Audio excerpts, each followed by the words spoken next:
So a lot of people are asking me, Jeff, why do you root your Kindle? Why do you want to root your Kindle Fire? Well, this is the reason right here. You get a Kindle Fire that looks like this, completely different than it looked out of the box. You get a custom launcher, which I'm using here. You get apps like Gmail, YouTube. You get the Android Marketplace.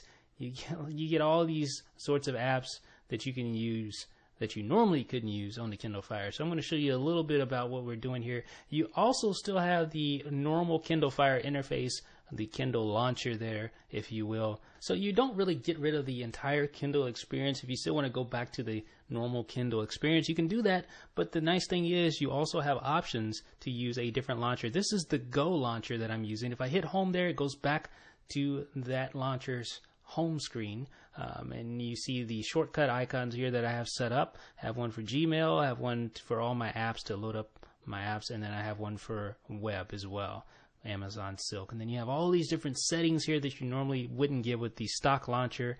It's just really, really cool. I really like this thing. I'm going to show you some of the apps here. First app I'm going to show you, let's see, what app should I show you? How about the Marketplace?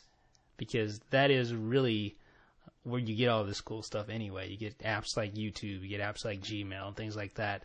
You can get it directly from the Marketplace just by searching on it, and you have all these games and everything that you can download.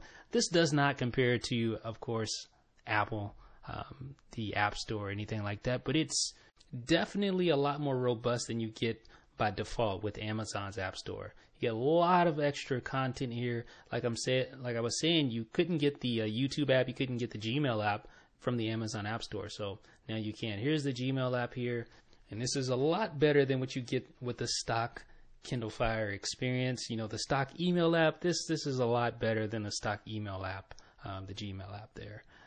What about YouTube? Of course, one of my favorite websites. And if there's one thing I could say about Android when it comes to YouTube, it is far and away better than anything you will find on iOS. The YouTube experience on Android is bar none the best on a mobile device, and it should be, because Android, you know, is Google, and Google owns YouTube. So there you go. Look how just quick and easy that rotated there. You're just not going to find a better experience with YouTube anywhere else besides Android platforms. It's great. And you have Spotify. I have all my library here.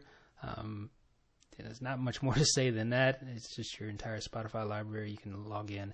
And one thing I really like about this launcher is that when you turn the power off on your Kindle, of course, it changes the screensaver, but the screensaver actually stays as a background. So you get a new background every time you power up your device, or you unlock your device, you turn on your device. You get a brand new background, brand new screensaver. So that's really cool. I like that effect that they used right there. I'm not sure if that's how it was supposed to be, but that's how it works. So enjoy it. These are the benefits to rooting your Kindle Fire. You get all these different apps. You get the Android Marketplace. You get the new launcher, all that stuff. If you haven't rooted your Kindle, check out my How to Root video, and I'll come back with another video that shows you how to do all these cool things to your Kindle Fire. This is Jeff with KindleFirewire.com.